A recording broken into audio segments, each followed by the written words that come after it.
having the fun with big camera gear. I want to discuss on how it's to go out with big camera gear with you because you want good image quality and you want that f1.4 lens that will help you get good shots in low light and get shallow depth of field when you want it. Let's talk about this now.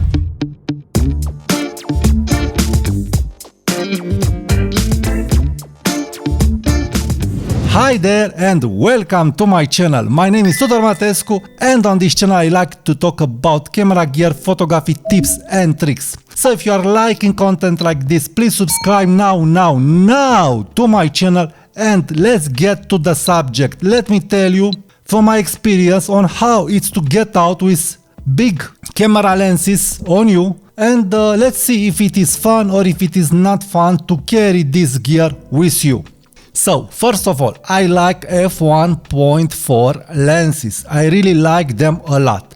Why? Because they help you to separate the subject from the background. Even if you use a Micro Four Thirds camera, an APS-C camera or a full frame camera, the f1.4 will deliver subject separation when you will need it. And this is important because there are times when you want that depth of field, that shallow depth of field that will help you separate the subject from the background. So an f1.4 lens, it's important for that. Also, an f1.4 lens, it's important for days when you will go out, let's say at the end of the day, when the sun didn't go to sleep yet, but this means you will get the sunset and the blue hour and the hours after the blue hour. So you will enter in the night. So an f1.4 lens will help you get good night photography because that f1.4 will help you have a decent shutter speed and a decent ISO on your camera. So an f1.4, it's a lens that will really help you in street photography, in event photography, and in all kinds of situations. So I really like the f1.4 lenses, but the problem is that we don't have small and light f1.4 lenses. The only f1.4 lens that I'm remembering, it is the Fujifilm 35mm f1.4, check link in the card, that I sold. That lens was small and light. But on other systems and also on the Micro Four Thirds system, you don't have a small f1.4 lens and light. This is OM 20mm f1.4 lens from Olympus that is acceptably small, but is not light. So even if I take my Olympus camera or my X Pro 3 camera with Sigma 30mm f1.4 lens, for me in the end it is about the same weight. So it's about the same weight. So not fun at all. But if you want to carry just one camera with one lens, I think it is doable. But also the f1.4 lenses are big, are chunky lenses.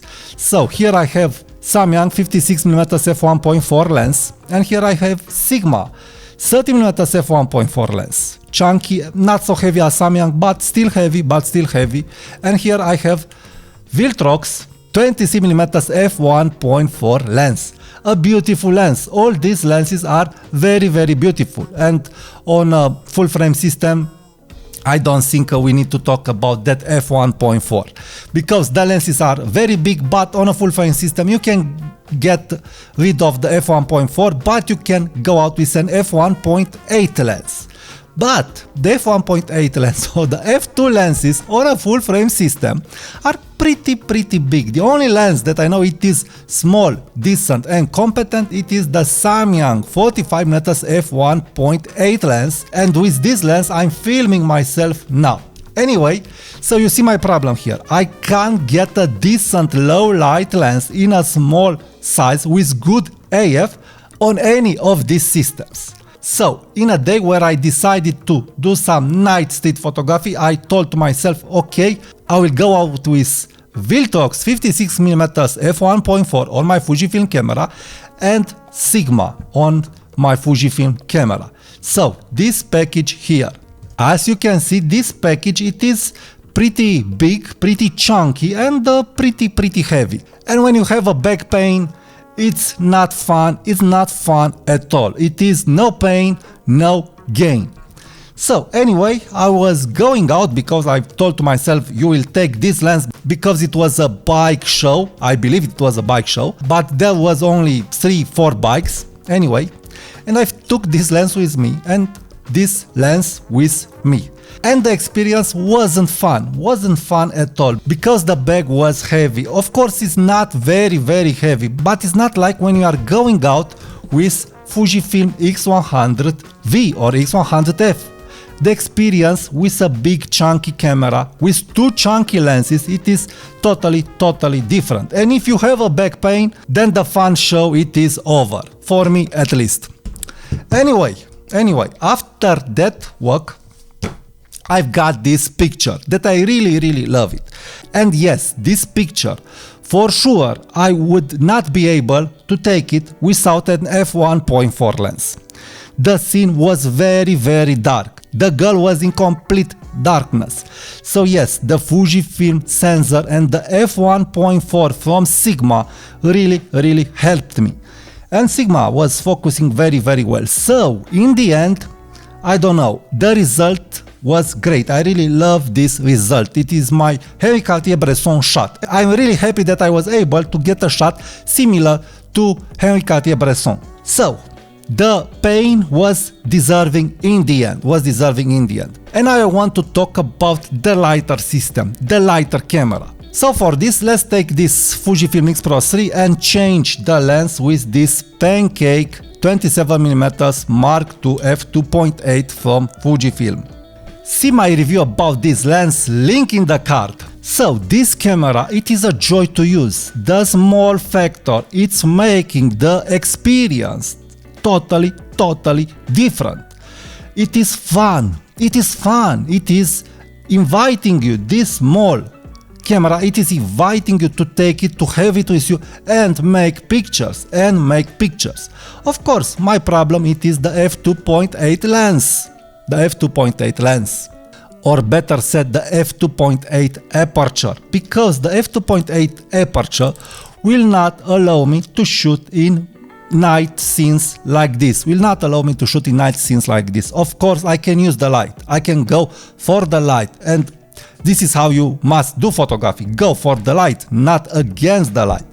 But there are times when an f1.4 is making miracles. So the fun factor with a small camera, it is huge. I really love to use a camera, a Micro Four Thirds camera and now I'm filming the table with Olympus OMD M10 Mark IV. Check my review regarding Olympus, link in the card here.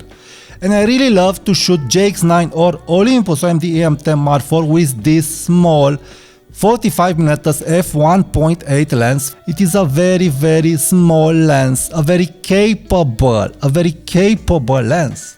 So this lens versus this Viltrox, the difference it is huge. And in street photography, if you will edit your files, from my point of view, you will get similar results. Okay, you will not get the same depth of field and you will not get the same bite, and of course you don't have the Viltrox glass, but if you will apply a preset and if you will edit the pictures in Silver Effects, and I will make a tutorial how to edit pictures in Nik Silver, you'll get similar results. And even if you will use Lightroom, you will not feel the big difference.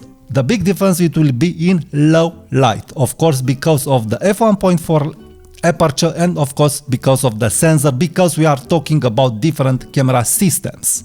Because what I can do, this is me, I use multiple systems. Another lens that I really love to shoot on a Micro Four Thirds camera, and it's the most beautiful experience of a 50mm field of view lens, it is this lens, Olympus 25mm f1.8 lens. And this is the reason why I've bought Olympus OMD M10 Mark III for this lens, because my wife took my JX9 to film her videos, and because I had a pleasing experience with this lens and Olympus OMD M10 Mark II years ago. And this lens paired with Olympus EM10 Mark IV, it is a beautiful experience, and I will do a video about this combo because from my point of view, this lens with Olympus OMD M10 Mark IV or JX9, it is the best and lightest combo for a 50mm field of view equivalent camera. And what I want to show you in the end is that. So, Micro Four Thirds is keeping the fun in photography from my point of view. But can you get similar results? Can you get good results with a Micro Four Thirds camera? From my experience, yes, you can get it. Of course, you can't get it in extreme low light. In extreme low light, you will really want to use an Fujifilm camera or better a full frame camera. But in normal lighting conditions, I want to show you some prints that I've made recently from Olympus OMD M10 Mark IV with this lens, having my two boys with me. So, small camera, fun family moments. You can take the camera and snapshot with it. So, these prints are made on paper, on premium paper, not ultra premium, but premium paper. They are edited in Silver FX, and I've printed them, and I will show you the printing here. The details with the eye are extraordinary. No noise, full of texture, full of tones, full of grading tones, grading of shades of white and gray and black tones and so on. So perfectly beautiful printing, and also a beautiful JPEG and TIFF file. The next picture is made, of course, with the same lens and Olympus OMD M10 Mark IV, again, sitting on the lake.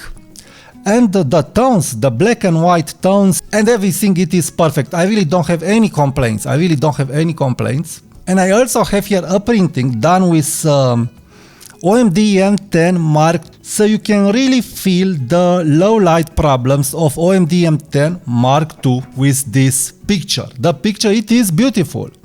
But I really do regret the noisy foreground and the fact that I really don't have good details with this picture. Of course, with lots of editing, I can get good details. The details are here, and Capture One, it is able to pick up the details. So with lots of editing, I'm able to get something. But of course, if the camera was a full frame camera, then in post-processing, I would have more room to edit, So this is a print on a paper that is not premium with Sony a7R III. So I really feel no difference at all with this printing compared to other printings.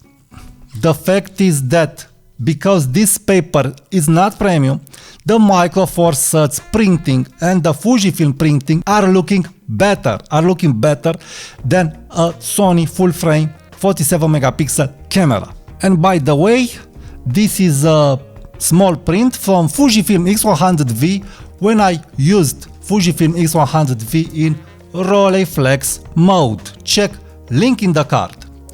So as you can see, I can get very good pictures and very good prints with each of these systems.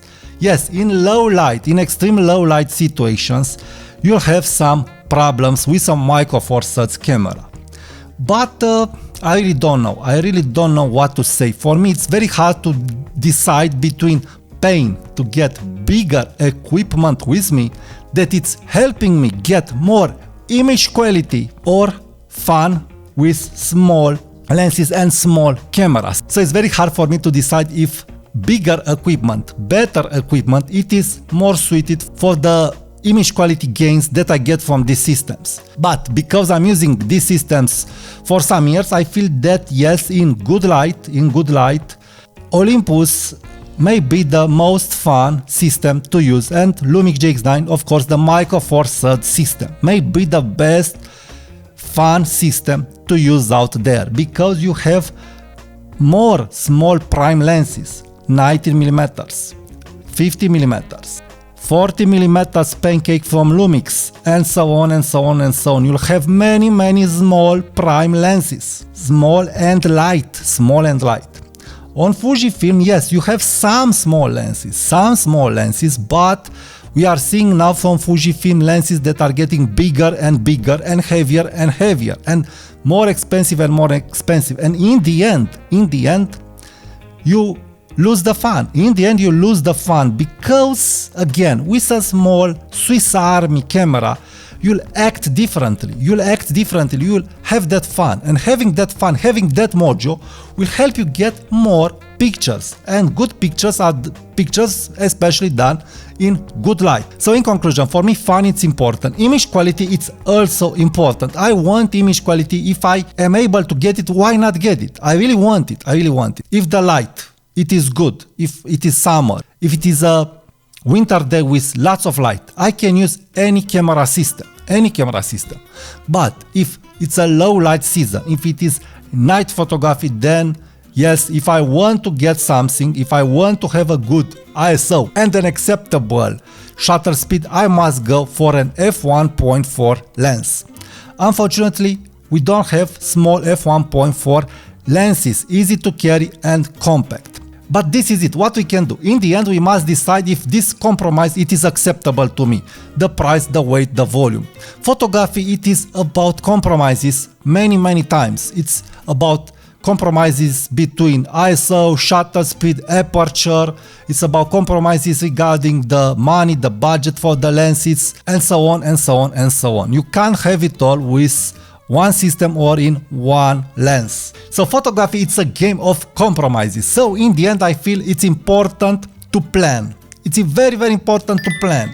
Will you shoot in low light in that day? If not, use any camera that you want, any camera that will make things fun for you. If you will shoot in low light, then yes, you must decide, I think, for a bigger camera. And of course, it's important what kind of photography will you make in that low light and how much do you want to push that low light. So it really depends, and this is where planning comes into place, and for this probably I will make another video. Thank you for watching my rambling how big gear can ruin the fun in photography. Please subscribe now to my channel, leave me a comment, and thank you for watching it.